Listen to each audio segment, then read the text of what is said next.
दोस्तों नमस्कार। पैसा है किसका और अगर जांच हो जाए तो फंसेगा कौन? इसी दौर में कॉरपोरेट मित्रों का नेटवर्थ बढ़ते कैसे चला गया? इसी दौर में डिसइन्वेस्टमेंट से बात शुरू हुई थी, लेकिन वह प्राइवेटाइजेशन यानी निजीकरण और उसके बाद बात आगे बढ़ते बढ़ते मोनेटाइजेशन तक कैसे पहुंच गई? इसी दौर में पीएसयू कौड़ियों के मोल कौन खरीद रहा था और बेच कौन रहा था? इसी दौर में एनसीएलटी के जरिए कितने लाखों करोड़ों का खेल इस देश में कानून के दायरे तले होता चला गया और किसी ने चू तक नहीं की, क्योंकि वह कानून का दायरा भी एक को लाभ पहुंचाता था, दूसरी तरफ देश को घाटा पहुंचाता था। इसी दौर में जो सिस्टम पूरा बनता चला गया उसमें शेल कंपनियां लाखों की तादाद में बंद होने का ऐलान खुद प्रधानमंत्री ने किया। लेकिन जब एक कॉरपोरेट मित्र से जुड़ी शेल कंपनियों का जिक्र आया तो बकायदा सरकार ने कहा कोई जानकारी नहीं है, और यह कहने के लिए भी संसद के भीतर बकायदा लिखित जवाब दिया गया। लेकिन बात यही नहीं ठहरी। अभी तक इस बात का जिक्र होता था कि दरअसल हर क्षेत्र में कमाई के रास्ते सरकार अपनी इकोनॉमिक पॉलिसी से खोल रही है। लेकिन बात जब आगे खुलती चली गई तो एक बात और समझ में आई कि इस देश के भीतर जो कमाई के रास्ते पहले से थे, उन्हीं रास्तों को कौड़ियों के मोल अपने कॉरपोरेट मित्रों के हवाले करते चले गए, और यही डिसइन्वेस्टमेंट से बात आगे निकलकर निजीकरण और मोनेटाइजेशन तक पहुंच गई। लेकिन बात यहां भी नहीं रुकी। सवाल यह भी था, क्या वाकई कॉरपोरेट का पैसा है या पॉलिटिकल पैसा है? पॉलिटिकल पैसा कहीं कॉरपोरेट के साथ गठजोड़ तो नहीं कर रहा है, या फिर कॉरपोरेट के पैसे को ही वाइट करने के लिए कहीं पॉलिटिकल इकोनॉमी इस देश में काम तो नहीं कर रही है? आंकड़े भी हैरान करने वाले। एक तरफ इलेक्ट्रॉल बॉन्ड 13,000 करोड़ के पार। इसी दौर में जो रिटर्न ऑफ किया गया एनपीए को लेकर, यानी बैंकों से कर्ज लेकर जो भाग गए और उसकी जो माफी दे दी गई, वह भी तकरीबन 13 लाख करोड़, यानी 13,000 करोड़। एक तरफ इलेक्ट्रॉल बॉन्ड तो दूसरी तरफ 13 लाख करोड़ तकरीबन एनपीए का रिटर्न ऑफ करना। इसी दौर में डिसइन्वेस्टमेंट को लेकर भी 3 लाख करोड़ का खाका तो तैयार किया ही गया, और इसी दौर में मोनेटाइजेशन के जरिए 6 लाख करोड़ का लक्ष्य भी रखा गया 2025 तक। और इसी दौर में जो निजीकरण हुआ उसमें भी 10 लाख करोड़ से ज्यादा की सरकारी संपत्ति निजी हाथों में हवाले करने की दिशा में सरकार बढ़ ही गई। लेकिन बात यहां भी नहीं रुकती है। बात तो यह भी होती है कि दरअसल कॉरपोरेट टैक्स के रूप में हर बरस 4 से 5 लाख करोड़ की रियायत कैसे किसी को मिलती चली जा रही है, और इसी दौर में शेयर बाजार के भीतर जो वैल्यूएशन होता है और जो मनी रोटेट करने की परिस्थितियां हैं, वह भी सबको हैरान करती है। तो क्या 2024 का चुनाव इसी पूंजी के इर्द गिर्द अब घुमड़ने लगा है, और राहुल गांधी ने इसी नब्ज को पकड़ लिया है? और यह एक ऐसी नब्ज है जो 2024 और उससे पहले यानी इसी बरस जो चुनाव होने हैं, उन चुनाव के इर्द गिर्द पूंजी की आवाजाही यानी पैसे की आवाजाही और उस पाइपलाइन को काटने की राहुल गांधी सोच रहे हैं, क्योंकि वह जान चुके हैं इस दौर में अगर यह मुद्दा नहीं बना तो आने वाले वक्त की राजनीति पूरे तरीके से इस देश के तमाम राजनीतिक दलों के हाथों से निकल चुकी होगी।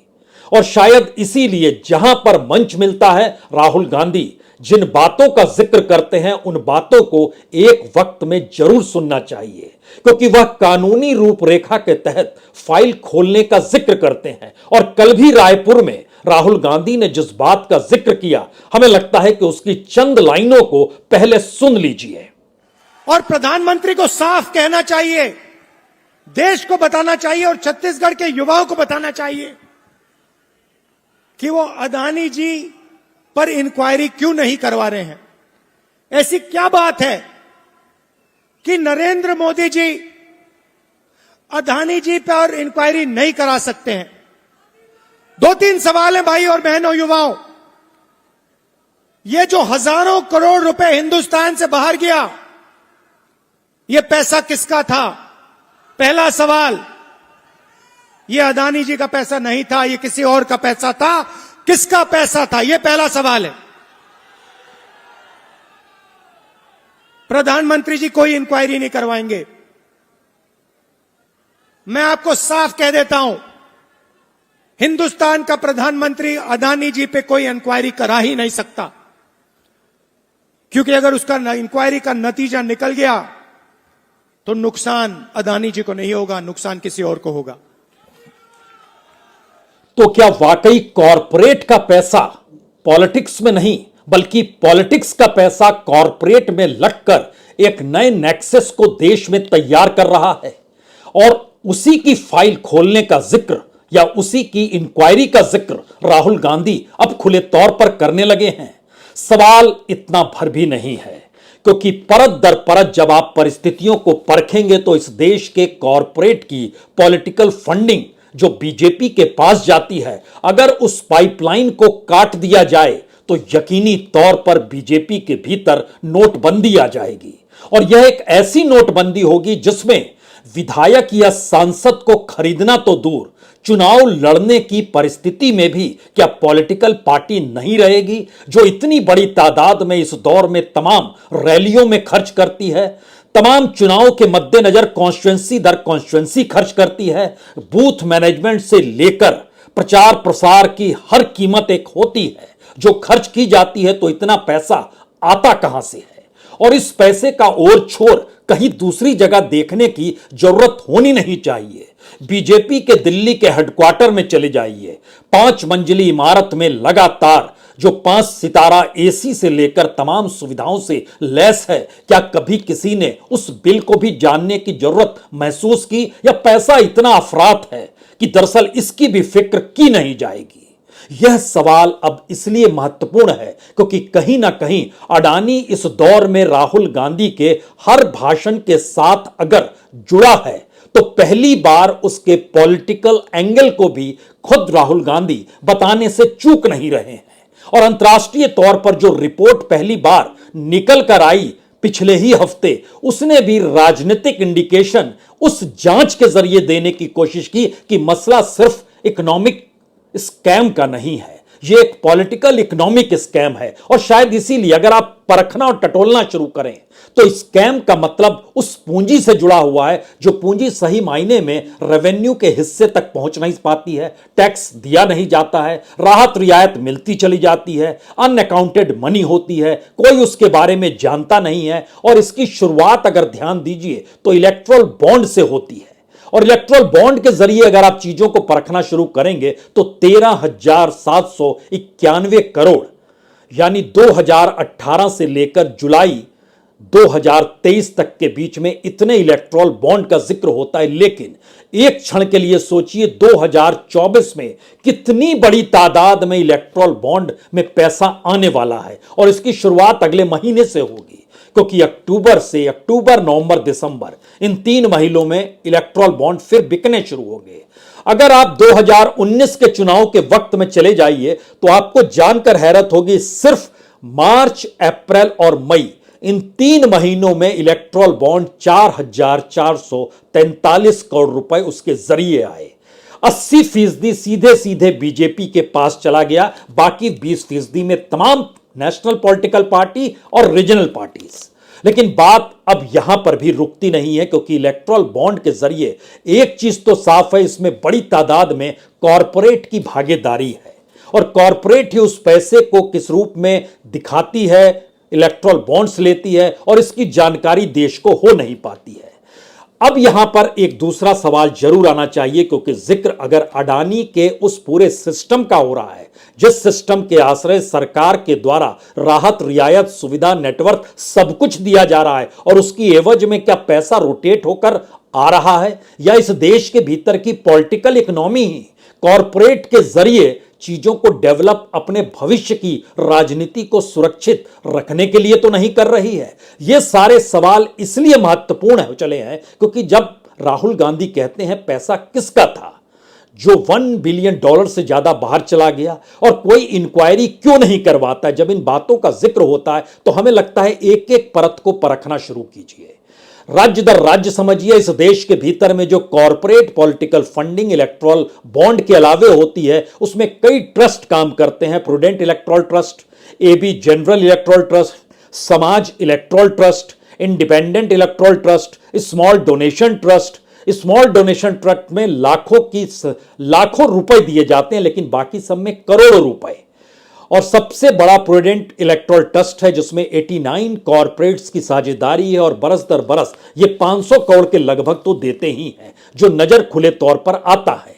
और इस एसोसिएशन के जरिए जब पैसा पॉलिटिकल पार्टी को जा रहा है और वो खुले तौर पर इस देश में उसका लाभ उसको मिल रहा है, और ये अगर हर जांच के बाद निकलना शुरू हो जाए तो क्या वाकई बीजेपी के भीतर नोटबंदी की स्थिति नहीं हो जाएगी? क्योंकि हमने जब परखा कि आखिर कितनी बड़ी तादाद में कौन सी कंपनियां हैं, उन कंपनियों के जरिए क्या लाभ उनको मिलता होगा, लाभ मिलना तो दूर, लेकिन उनका नेटवर्थ इस दौर में कैसे बढ़ जाता है, और सरकार के जो करीबी हैं उन्हीं का नेटवर्थ क्यों बढ़ता है, और वही पैसा पॉलिटिकल फंडिंग में लगाते हैं, चाहे वो ट्रस्ट के जरिए हो, चाहे इलेक्टोरल बॉन्ड के जरिए हो। यहां तक कि पीएम केयर्स भी जब ऐलान किया गया तो इस देश के जो टॉप 10 कॉरपोरेट पैसा देने वाले थे, उन्हीं का नेटवर्थ इस दौर में बढ़ा है, उन्हीं के जरिए पॉलिटिकल फंडिंग इस दौर में हुई है। Association for democratic reform ADR की एक रिपोर्ट बहुत साफ तौर पर बतलाती है कि किस तरीके से हर जगह के कॉरपोरेट का पैसा बीजेपी तक पहुंचता है। अगर सिर्फ गुजरात के कॉरपोरेट का जिक्र करें तो उनकी संख्या जितनी बड़ी तादाद में है उसमें 163 करोड़ रुपया वो बीजेपी को देते हैं, 11 करोड़ रुपया कांग्रेस को देते हैं, और यह हिस्सा 2016 से 21 के बीच का है, सिर्फ गुजरात के कॉरपोरेट। लेकिन बात सिर्फ गुजरात की नहीं है, बात तो उसके आगे की है, जिसमें यह भी नजर आया कि एवरेज के तौर पर, चाहे वह अंबानीज का जिक्र हो, अडानीज का जिक्र हो, भारती एयरटेल का जिक्र हो, इस दौर में जो Mittal design and engineering centre private limited है उसका जिक्र हो, निप्पॉन स्टील इंडिया का जिक्र हो, अलग अलग तरीके से कॉरपोरेट के जो डोनेशंस हैं वो बहुत साफ तौर पर बतलाते हैं कि कितनी बड़ी तादाद में पॉलिटिकल फंडिंग होती है। जब उसको आप मिलाइएगा सबको एक साथ, तो जो हमारी टीम ने मिलाया तो 22 ऐसे कॉरपोरेट निकल कर आए जो हर जगह सरकार को पैसा देते हैं, पॉलिटिकल फंडिंग के तौर पर दें या पीएम केयर्स के तौर पर दें, इलेक्टोरल बॉन्ड के जरिए भी हो सकता है वो देते होंगे। इलेक्टोरल बॉन्ड का खुला खेल नजर नहीं आता है, लेकिन यहां पर हमें लगता है एक जिक्र वेदांता का करना चाहिए, क्योंकि वेदांता को लेकर हाल ही में जब रिपोर्ट आई तो उसकी जो तमाम फाइल निकलकर आने लगी, तो सोचिए कि एक वक्त वह अपने आप में विदेशी कंपनी थी, क्योंकि यूनाइटेड किंगडम के जरिए उसको इनकॉर्पोरेट किया गया था। 2004 से 2012 के बीच में उसने तकरीबन 16 करोड़ रुपए पॉलिटिकल फंडिंग की थी, लेकिन चूंकि वह विदेशी कंपनी थी तो वह मामला अदालत में पहुंच गया, क्योंकि विदेशी कंपनियों से या विदेशी कॉरपोरेट से पॉलिटिकल फंडिंग होती नहीं है। भारत के भीतर इलेक्टोरल बॉन्ड से पहले, यानी 2018 के मार्च से पहले यह मान्य नहीं था। तो यह मामला हाईकोर्ट, दिल्ली हाईकोर्ट में अभी भी है, जहां पर सिर्फ 16 करोड़ का मामला है। लेकिन वेदांता के एनुअल रिपोर्ट में भी यह नजर आया कि लगभग 289 करोड़ रुपए इलेक्टोरल बॉन्ड के जरिए दिए गए, यह इंडिकेट करते हैं। और उसके अलावे 2016 से 2020 के बीच में तकरीबन 50 करोड़ रुपए, 6.16 मिलियन डॉलर दिया गया। यह सिर्फ एक इंडिकेशंस हैं कि कॉरपोरेट अगर सरकार को पैसा दे रहे हैं तो सामान्य तौर पर यह माना जाता है कि सरकार उनके लिए कुछ पॉलिसी में ढील करती है या उनके अनुकूल स्थितियों को बनाती है। क्योंकि इस दौर में वेदांता के जरिए पर्यावरण को लेकर क्या क्या समझौते किए गए उस दिशा में नहीं देखा गया, इन बातों का जिक्र भी इस दौर में निकल कर आया। तभी यह फाइल खुली कि क्या वाकई वो भी बड़ी तादाद में कॉर्पोरेट फंडिंग करती है, तो यह भी निकल कर आया। अडानी इसको लेकर कुछ छुपा हुआ नहीं है, क्योंकि उनका जो जेट घूमता था 2013-14 के बीच में या 2012 से ही घूमना शुरू हो गया था, तो अडानी के जेट में प्रधानमंत्री मोदी बतौर गुजरात के मुख्यमंत्री उस दौर में देश भर में 350 से ज्यादा रैलियां जो कर रहे थे वह खुले तौर पर हो रहा था। तो हर कोई जानता था जब वो सत्ता में आएंगे तो अडानीज भी गुजरात से निकलकर देश में छा जाएंगे। और शायद इसीलिए वो कोई सेक्टर हो, वो रेल का सेक्टर हो, एविएशन का सेक्टर हो, पोर्ट का सेक्टर हो, सड़क का सेक्टर हो, जिस भी सेक्टर में आप देखिएगा, इंफ्रास्ट्रक्चर से जुड़ा हुआ सेक्टर हो, हर सेक्टर में उनकी मौजूदगी कानूनी तौर पर दिखाई देगी। तो क्या इस दौर में जो पॉलिसीज इस देश में लीगल एस्पेक्ट में क्रिएट की जा रही थी वह भी चंद मित्रों के आश्रय की जा रही है? और राहुल गांधी इसी थ्रेड को पकड़ना चाहते हैं क्या? क्योंकि उन्हें इस बात की जानकारी है कि भारत के भीतर की इकोनॉमिक कंडीशन में कॉरपोरेट का होना जरूरी है और बिना कॉरपोरेट के पूंजी के आश्रय चीजें चलेंगी नहीं। लेकिन वो प्रतिस्पर्धा नहीं होती है, यानी एक हेल्दी प्रतिस्पर्धा नहीं है, बल्कि हम सीधे अपने तौर पर पॉलिसी बनाएंगे और उनको लाभ मिल जाएगा। अगर ऐसी स्थिति देश के भीतर में इकोनॉमिक मॉडल को लेकर सरकार चला रही है और उस इकोनॉमिक मॉडल से उस सत्ताधारी राजनीतिक दल को लाभालाभ हो रहा है, तो फिर उसे फिक्र किस बात की होगी। और यही वो सवाल है जो चुनाव दर चुनाव पहली बार उभरता रहा इससे पहले कि कितनी बड़ी तादाद में पैसा खर्च चुनाव के समय होता है। एडीआर हो, इलेक्शन वॉच हो या खुद इलेक्शन कमीशन क्यों ना हो, तीनों ने जिक्र किया है कि एवरेज जो रफ्तार है वो 100% से ज्यादा की रफ्तार है। 1000% से ज्यादा की रफ्तार कुछ कॉन्स्टिट्यूंसी में चली जाती है जो खर्च किया जाता है पैसा पॉलिटिकल तौर पर, और पैसा जिसके पास होगा वही खर्च करेगा, और पैसा जो खर्च कर रहा है उसको गारंटी होती होगी कि पैसा तो हमारे पास आएगा ही। यानी एक सिस्टम सत्ता के जरिए क्या इस दौर में ऐसा बनने लगा जहां पर पैसा आपका आता चलेगा और एक ऐसी पाइपलाइन क्रिएट कर ली गई। तो कहा गया कि जब नोटबंदी आई थी उस वक्त उन तमाम क्षत्रपों की पॉलिटिकल फंडिंग के पाइप को काट दिया गया, क्योंकि उनके पास जो रुपया जमा था वो एक झटके में बर्बाद हो गया। और उसके बाद किसी भी ऐसे राजनीतिक दल ने हिम्मत नहीं दिखाई खड़े हो पाने की जो पैसे के बूते राज्यों की राजनीति करने में माहिर थे।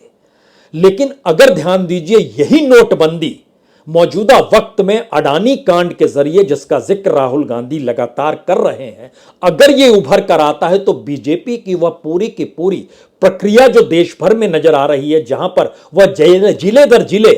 अपने हेडक्वार्टर्स को क्रिएट करना चाहते हैं, अपने ऑफिसेस को बनाना चाहते हैं, हर जगह उनके दफ्तर होने चाहिए, दफ्तर भी शानदार होने चाहिए, उस शानदार दफ्तर के भीतर शानदार चीजें हमेशा परोसी जानी चाहिए, बैठक शानदार तरीके से हो, यानी उसके भीतर समाते ही दुनिया बिल्कुल बदल जाए, ऐसा एहसास अगर कोई राजनीतिक पार्टी अपने भीतर करा देगी तो क्या एमएलए और क्या सांसद, इनकी हैसियत कहां बचेगी। यही वो पाइपलाइन है जो मजबूती के साथ कॉरपोरेट सत्ता के नेक्सस के बीच इस दौर में क्या आकर खड़ी हो गई है। और राहुल गांधी दरअसल इसीलिए हर रैली में, हर प्रेस कॉन्फ्रेंस में और हर मौका मिलते ही इस बात का जिक्र करते हैं, क्योंकि वो जान चुके हैं जब तक इस पाइपलाइन को कट नहीं किया जाएगा और ये बात लोगों के जहन में बस नहीं जाएगी, तब तक चीजें अनुकूल हो नहीं सकती है। यानी करप्शन के जो आइडियाज इससे पहले इस देश के भीतर अलग अलग नेताओं के जरिए चलते रहे हैं, उस दायरे में शुगर मिल के स्कैम भी आ सकते हैं, जो शुगर मिल के जरिए जो अलग अलग कोऑपरेटिव स्कैम हुए महाराष्ट्र के भीतर वह भी आ सकते हैं, बिहार के स्कैम आ सकते हैं, यूपी के स्कैम आ सकते हैं, तमिलनाडु के स्कैम आ सकते हैं, तेलंगाना के स्कैम आ सकते हैं, तमाम जगहों के स्कैम आ सकते हैं। लेकिन स्कैम का लीगलाइजेशन या स्कैम का पॉलिसीगत तरीके से चीजों का इंप्लीमेंट होना, क्या इस दौर की एक नई फिलॉसफी उभर कर आ चुकी थी। और वो पहली बार 2019 के बाद इसलिए मौजूदा वक्त में तमाम पॉलिटिकल पार्टीज को डराने लगी कि वह तो उसके बाद कहीं के नहीं बचेंगे। और राहुल गांधी ने किसी फक्कड़ और मुफलिस राजनीति के तर्ज पर खुद को जब जनता के सामने रखा, तो उसके बाद उनको समझ में आया कि अगर इसी तरीके से इसको राजनीतिक तौर पर मुद्दा इस देश में बनाया जाए या उभारा जाए तो फिर बीजेपी के भीतर भी नोटबंदी आ सकती है, क्योंकि ब्लैक मनी खत्म करेंगे इस देश से, उसके उलट ब्लैक मनी के आश्रय समूची राजनीति की जाएगी इस देश में। ऐसा तो इससे पहले कभी नहीं हुआ था। और इतनी बड़ी तादाद में पैसा हर जगह अगर आ रहा हो, बिहार के किसी सुदूर इलाके में, किसी सुदूर जिला में, चाहे वो मोतिहारी का जिक्र कर लीजिए, चाहे खगड़िया का जिक्र कर लीजिए, अगर उस जिले में बीजेपी का एक दफ्तर शानदार तैयार हो रहा है और बिहार में हर दूसरा व्यक्ति गरीब है और इस देश के भीतर में सबसे गरीब राज्य जीडीपी के लिहाज से, पर कैपिटा इनकम के लिहाज से बिहार है, वहां पर भी अगर रईसी नजर आने लगे राजनीतिक दलों के नेताओं के भीतर और उनको कोई चिंता ही ना हो, तो उनकी अपनी जिंदगी के सामाजिक सरोकार संवाद के तौर पर नहीं रहेंगे बल्कि नोट और पैसे के तौर पर रहेंगे। यह अंतर दरअसल मौजूदा वक्त में राजनीतिक सत्ता को डरा रहा है, क्योंकि इससे पहले किसी भी पॉलिटिकल पार्टी के नेता ने जनता के साथ वो सरोकार नहीं बनाए जो राहुल गांधी ने इस देश में चलते हुए बना लिए, और ईडी के सामने 5 दिनों तक 50 घंटे बैठकर हर सवाल का जवाब देते भी रहे और सरकार गिरफ्तार भी उनको नहीं करी पाई। तो क्या यह एक ऐसी स्थिति है जिसमें जो डरा हुआ है,